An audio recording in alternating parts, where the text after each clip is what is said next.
Hello guys, and welcome to my after school video tutorial. In this video I'm going to show you how to perform dimensional analysis. Now, in the previous video we have looked at physical quantities. There are two types of physical quantities. We have the basic or fundamental physical quantities and the derived physical quantities that we have looked at. Now, with the familiarity of what that is, we're going to go straight forward and look at dimensional analysis now. Dimensional analysis is a method used to identify the basic or fundamental quantities that made up the derived physical quantities. Let's look at volume as an example. Volume is a derived physical quantity. It is made from length times width times height. Now, the dimensions of length times width times height is length. So we say length times length times length. So volume is the product of length times length times length, which is L times L times L, L raised to the power of 3. So volume is made from the product of length times length times length. So volume is a derived physical quantity. It is made from the basic or fundamental quantities, which are length. So there are three lengths that made up the volume. There are three main basic used physical quantities in dimensional analysis.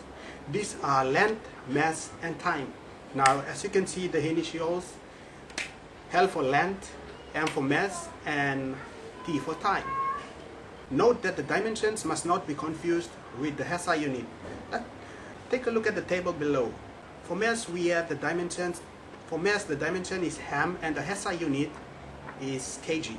For length, we have L for the dimension, and SI unit is m for meters. Time, we have T, and the SI unit is has for seconds. Now let's go on and perform dimensional analysis to the following questions. Feel free to pause the video and try this at your home. Now let's look at volume. Volume is equal to length times width times height. The dimensions for width and height is still length. Therefore we say length times length times length, which is L times L times L. Therefore L raised to the power of 3. Let's look at speed. Speed is equal to the total distance divided by the total time taken. The dimensions for distance is length, so therefore we say length divided by time. Now when we bring t from the denominator up to the numerator, the power of t becomes -1. Therefore we say lt raised to the power of -1. Let's look at acceleration. The formula for acceleration is final velocity minus the initial velocity divided by the time taken, which is the same as velocity divided by the time, because when a velocity minus a velocity or velocity plus a velocity will always give velocity.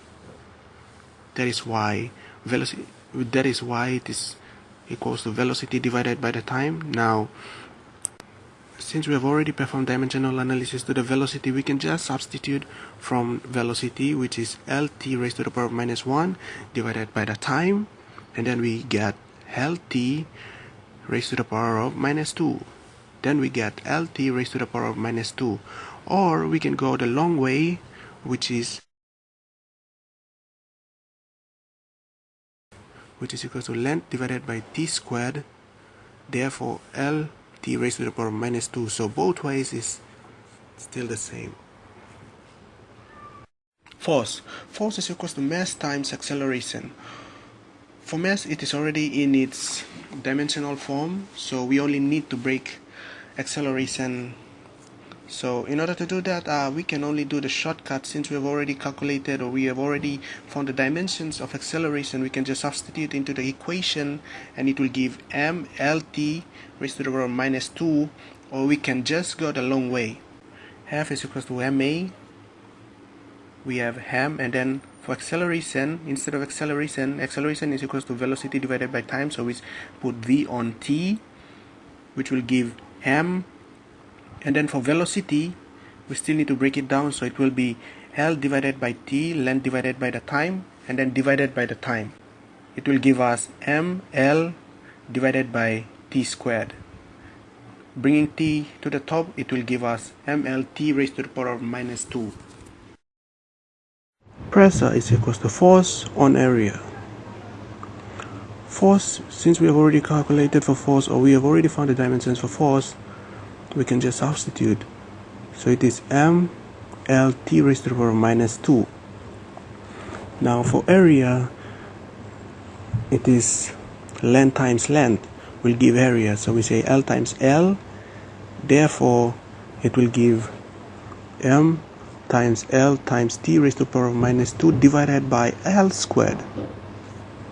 Now when we bring L to the top, we have a L at the top, so it would be 1 L raised to the power of 1 minus 2, which will give L raised to the power of negative 1. Therefore we have ML raised to the power of minus 1, T raised to the power of minus 2. Try perform dimensional analysis to the following two derived physical quantities, which are work and power, and see if you can get the answers that are provided on the right hand side. Thanks for watching the video, and please don't forget to press the subscribe button below.